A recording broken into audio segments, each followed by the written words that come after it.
guys, assalamualaikum warahmatullahi wabarakatuh. Welcome back to my channel.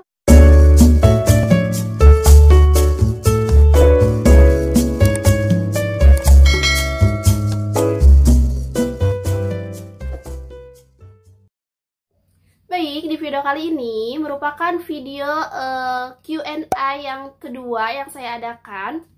Dan temanya itu mungkin receh sekali ya, tentang makna dan problema cinta. Wow. Nah teman-teman, di sini tuh saya menjawabnya itu bareng teman saya gitu, @fitritm. Nah, kenapa sih kok bareng temen jawabnya gitu? Karena kebetulan dia yang ngasih tema Q&A-nya gitu. Jadi di sini kita istilahnya mau battle question. Wow, battle question ya. Nah, saya ucapkan terima kasih juga nih buat teman-teman yang sudah ngasih pertanyaan lewat akun Instagram, FB, kemudian WA. Dan di sini kita akan jawab ya. Baik, mungkin langsung aja nih ya ke pertanyaan yang pertama. Ini dia dari Cucu Sahiyatun Nufus. Pertanyaannya itu, menurut kakak, baper itu wajar gak sih? Nah guys, kalau misalkan menurut saya, ketika kita merasakan baper, itu wajar-wajar aja sih gitu. Karena kita sebagai manusia pastilah merasakan baper gitu, itu kan normal. Nah, malahan bagus kalau misalkan bapernya terhadap hal yang positif gitu. Nah, kalau misalkan kita merasakan baper terhadap seseorang gimana nih gitu. Ya, kalau menurut saya sih ya gak apa-apa gitu, asalkan merasakan bapernya itu jangan terlalu berlebihan ya, tapi di batas normal saja. Nah, mungkin itu ya dari saya.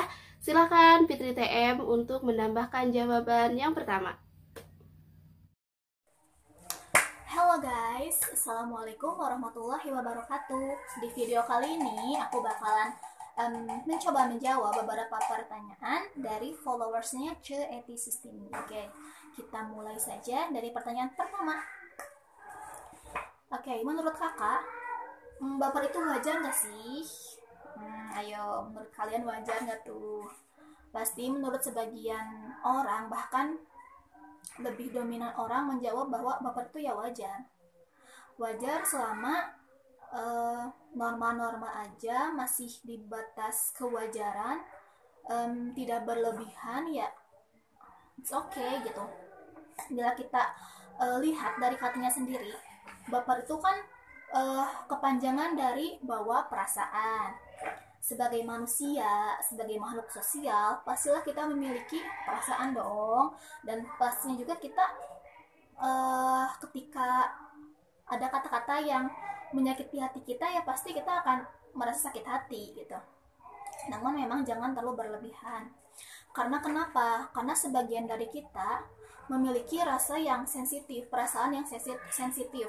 Jadi ayolah, baper itu ya selagi di batas normal, selagi tidak berlebihan, selagi tidak difikirkan sampai nggak bisa tidur gitu ya, itu wajar-wajar aja.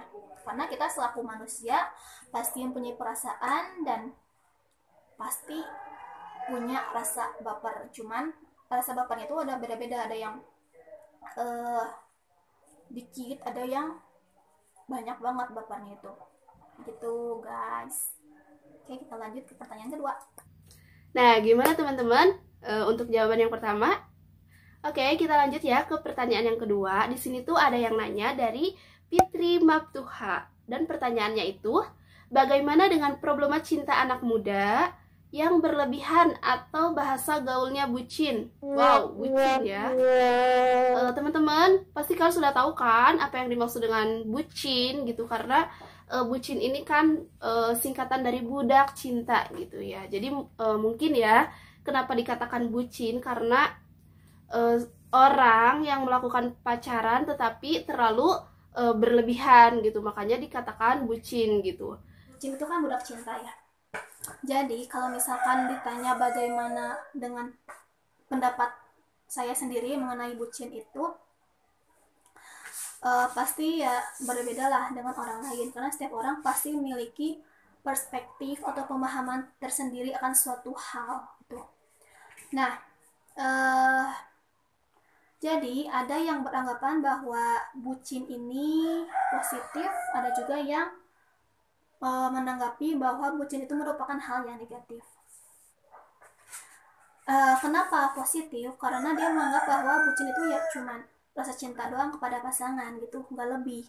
Kalau misalkan kenapa negatif, ini sebaliknya, si pelaku atau si orang yang bucin ini memberikan segala sesuatu halnya untuk pasangan, supaya pasangan kita itu apa ya, merasa senang, tidak terbebani. Pokoknya apa yang pasangan dia inginkan dia penuhi kayak gitu. Kalau saya di sini sih lebih melihat kepada altruisme cinta. Jadi altruisme ini kebalikan dari egoisme. Altruisme ini artinya sendiri yaitu lebih mementingkan orang lain daripada diri sendiri. Seperti itu. Jadi mungkin ini merupakan persamaan dari bucin ya, altruisme ini. Sebenarnya bukannya tidak baik sih lebih mementingkan orang lain daripada diri sendiri itu, tapi konteksnya di sini apa dulu? Ketika kita mengorbankan waktu, harta, kemudian harga diri gitu ya untuk pasangan kita, supaya pasangan kita atau hubungan mereka itu langgeng, harmonis, dan juga baik-baik saja. Gitu. Menurut psikolognya saya pernah baca bahwa orang yang bucin itu dia tidak menyadari bahwa dirinya itu berada dalam suatu hubungan yang tidak sehat atau toxic relationship ya. Jadi sebenarnya orang yang bucin itu ada dalam suatu lingkaran, di mana dalam lingkaran tersebut itu dikelilingi oleh kekerasan yang dilakukan oleh pasangannya.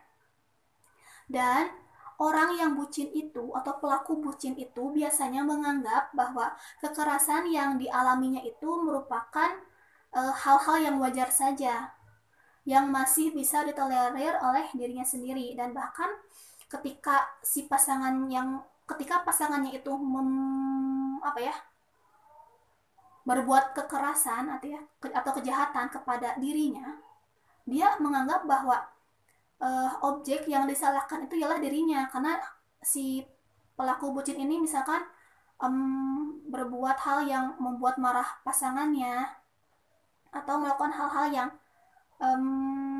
tidak mengenakan dan sebagainya. Jadi menganggap bahwa si pacarnya yang melakukan kejahatan atau melakukan kekerasan itu ya wajar-wajar aja. Dia menganggap bahwa oh mungkin dia sedang emosional, atau mungkin aku nih yang salah nih, aku yang membuat dia marah kayak gitu, seperti itu. Jadi dia itu berada dalam suatu lingkungan yang tidak sehat, dalam suatu hubungan yang tidak sehat, tidak seimbang. Ya pokoknya itu merupakan toxic relationship, seperti itu. Nah guys, di sini saya mau menambahkan sedikit ya mengenai pemaparan tadi gitu, bahwa bucin itu orang yang rela melakukan sesuatu demi pacar atau pasangannya gitu. Nah coba kalau misalkan mereka berbuat seperti itu udah halal gitu, pasti banyak pahala ya kan? Baik, kalau gitu kita lanjut ya ke pertanyaan selanjutnya dari @siti_atiko_holidi. Dan pertanyaannya itu, bagaimana persepsi Anda terhadap cinta anak milenial saat ini? Nah guys, kalau misalkan ditanya persepsi, pasti berbeda-beda ya tiap orang gitu. Dan pertanyaan ini akan dijawab oleh @tehfitri_tm. Silahkan Teh Fitri. Oke, lanjut nih guys ke pertanyaan selanjutnya. Bagaimana persepsi Anda terhadap cinta anak milenial saat ini? Sebenarnya pertanyaan ini nyambung ke pertanyaan yang sebelumnya nih, yang bagaimana dengan problema cinta anak muda yang berlebihan atau bucin. Nah, jadi si pertanyaan itu menjawab pertanyaan yang sekarang nih. Bagaimana persepsi Anda terhadap cinta anak milenial saat ini? Ya seperti itu. Cintanya itu berlebihan. Mereka mengorbankan segala sesuatu hal hanya demi pasangannya. Kepapalah mereka menderita, mereka mengeluarkan biaya berapapun, mereka mengacuhkan diri mereka sendiri hanya untuk membahagiakan orang lain, atau disebut juga dengan bucin, budak cinta, seperti itu. Jadi itu bisa menjawab lah ya bagaimana persepsi terhadap cinta anak muda milenial saat ini, ya gitu, bucin, terlalu berlebihan. Nah guys, tapi ya mengenai cinta anak milenial ini gitu, sebenarnya sih tidak semuanya bucin ya gitu, tapi ada kok sebagian dari mereka yang menjalani pacarannya itu lebih wajar saja gitu. Oke guys, kita lanjut ya ke pertanyaan selanjutnya. Ini tuh pertanyaan dari Mira Mardotila gitu. Dan pertanyaannya itu, apa sih makna cinta sesungguhnya bagi saya? Dan kapan saya pernah jatuh cinta gitu? Kapan ya? Nah guys, kalau misalkan ditanya makna cinta yang sesungguhnya, jadi makna cinta yang sesungguhnya itu ya sebenarnya cinta orang tua terhadap anaknya, cinta hamba terhadap Tuhannya, kemudian kalau misalkan cinta terhadap lawan jenis ya mungkin itu harus halal terlebih dahulu gitu ya. Kalau misalkan belum halal ya itu mah cinta-cintaan gitu ya. Nah terus ya pertanyaannya, kapan nih saya pernah jatuh cinta gitu. Nah kalau misalkan cinta terhadap lawan jenis nih, kapan ya kira-kira? Sejak SMP sih. Nah jadi tapi itu hanya sebatas cinta saja gitu, dan tidak tidak sampai pacaran gitu. Jadi hanya sebatas mengagumi gitu kan, biasa ya kalau misalkan waktu SMP tuh kayak gitu anak-anaknya gitu. Dari apa bisa langsung suka gitu, kayak gitu sih. Jadi masih cinta-cinta monyet sih gitu. Nah oke, lanjut ya ke pertanyaan yang terakhir. Di sini tuh pertanyaannya itu agak melenceng sedikit gitu ya. Ada yang nanya kayak gini ya, dari @nengsiti_robiah gitu. Cita-citamu punya suami suku apa gitu guys. Karena saya dari suku Sunda gitu ya, sebenarnya saya mah mending suku Sunda lagi aja gitu ya. Tapi kalau misalkan Allah berkehendak lain ya saya terima aja gitu. Nah itu mungkin. Nah guys, mungkin cukup sekian ya di video kali ini. Terima kasih yang sudah nonton, dan jangan lupa dukung terus channel YouTube saya dengan cara klik like, subscribe, komen, dan jika bermanfaat silahkan share. Terima kasih. Assalamualaikum warahmatullahi wabarakatuh.